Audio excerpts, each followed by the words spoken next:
Hi, good morning everyone. We are going to be doing a Hayward ProGrid DE filter today. Now, on any normal day, what you want to do is grab this lever and you pull it up, make sure the equipment's off, and you plug in this hose right there to that little outlet right there, and you'd put it out in the middle of nowhere, somewhere safe, somewhere nice and dirty, where the customer won't get mad that you're backwashing a whole bunch of water on their nice property. Basically, you wait for the water to turn copper to clear, and you've done your backwashing, and then you go over to the skimmer and you put the diatomaceous earth back into the skimmer, and it comes back into the filter. However, this one is broken because it's a Hayward. Everyone knows Hayward is crap. So this one's not going to work. See, here's a working one. You turn it and you pull up. That is how you'd start a backwash.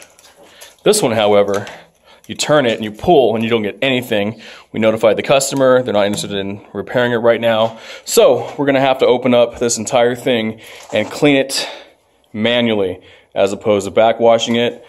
And backwashing will save you time. However, cleaning the whole thing will not save you time. And that's why we're gonna do it today, so you know how to do it when you're out in the field by yourself, because it's pretty rare that you do these things. However, when you come across them on your own route, as opposed to training with somebody, you would be able to know how to do it. Okay, so today we've got Jesse. Say hello. He's going to be taking it apart.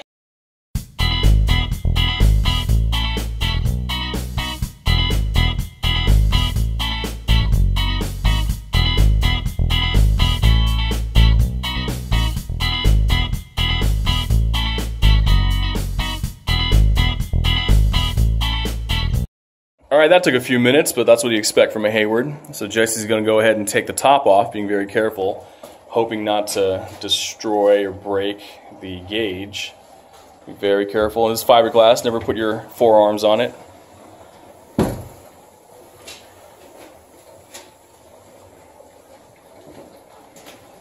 Put it away where it's nice and safe. Okay, let's take a look at the DE filter.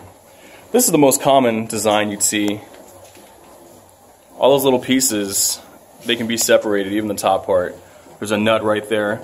However, you should never, ever, ever attempt to take this entire filter apart, because if you do, you will be hating life, and you will not be able to put it back together. I guarantee it. I'll bet $1 million no one's going to be able to put the darn thing back together. I've had to do it. It's not fun.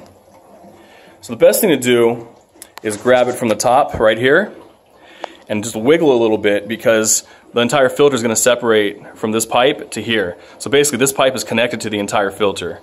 So this pipe right here is just connected to the actual housing. So the best thing to do is wriggle it free and kind of see if you can grab it from one of these handles on the side. Probably right there is a good spot to put your hand under. And here, and kind of just wriggle it free so this becomes separated from the pipe. Go ahead and give that a shot, Jesse.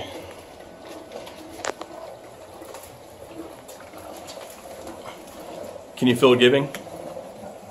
Basically, just keep wiggling it, and then with your left hand, wiggle it, and your right hand kind of try to pull up on it.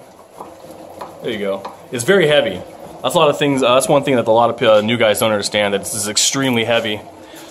Now, if given the opportunity, you can just open the valve in the back, the release valve, and you can just wash it out there and just let everything wash out. But we're in a confined space with other filters for other systems, so doing that right now wouldn't exactly be feasible. There he goes. He understands it now. Yeah, it's very heavy, so when you pull it up, the best thing to do is just try to pull it up and rest it on the side of the actual housing, because we're going to have to drag it out to where the water's at so we can hose it off. As you can see, it disconnected from the pipe that's connected to the housing, and now the filter is free. The entire edifice, we call them the grids. Those are DE grids. See, there's a kind of a spiral shape to it. It looks like a seashell. So go ahead and see if you can pick it straight up. It's very heavy. And see if you can set it down somewhere.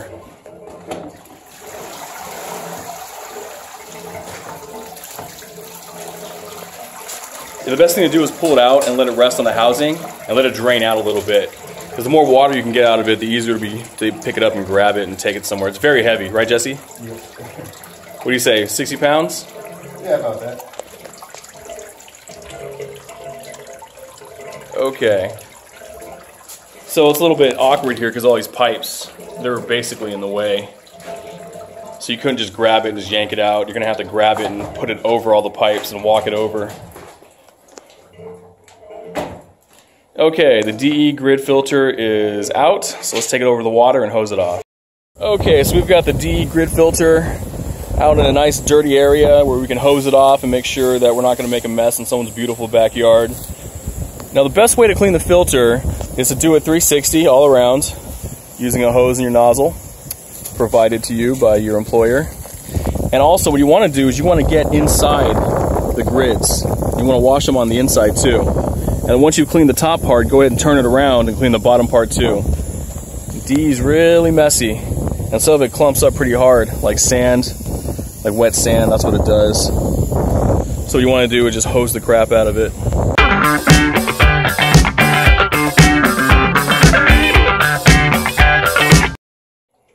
Alright, so Jesse just lubed the O-ring by hand. Make sure you lube it correctly and completely. Otherwise you're going to have a leak and you're going to have to break it down again. And we know you lazy Larrys don't want to do that again. So now Jesse's going to grab the edifice, the entire filter that's already been cleaned, and he is going to put it back. Yeah, when you work on the DE filter, be sure to bring your muscles and your flexibility.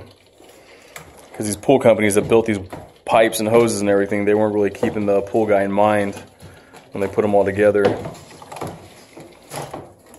First try, look at that. First try, you got it solid.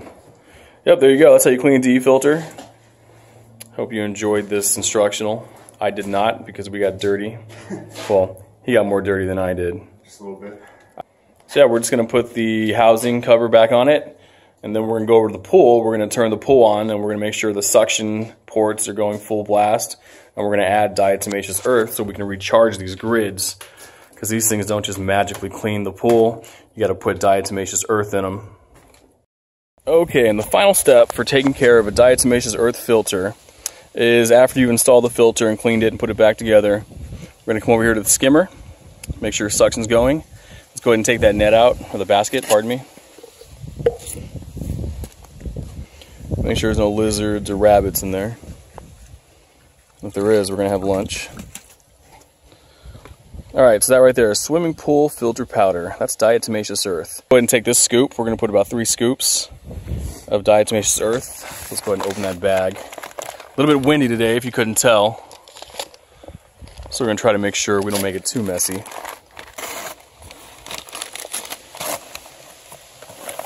Alright, so slowly and gently take 3 scoops out of there and we'll put them in the skimmer. But be careful because this stuff gets messy.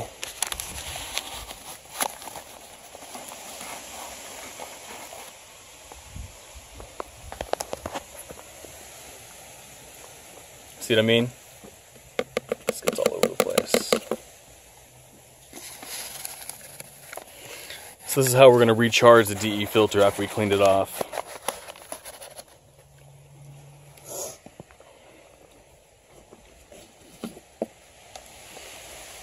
And even if you backwash a DE filter, this is the same thing you have to do. You have to take the DE and put it back into the skimmer. Even if you backwash it, it's the same process.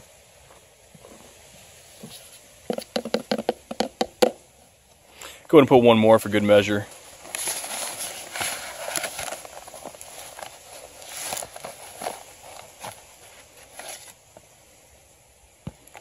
And that, ladies and gentlemen, is how you clean and service and recharge a diatomaceous earth filter. But do yourself a favor, get a route that only has regular filters like Stay-Rites or Haywards or Jandies. Because DE filters are not the bee's knees. No, definitely not.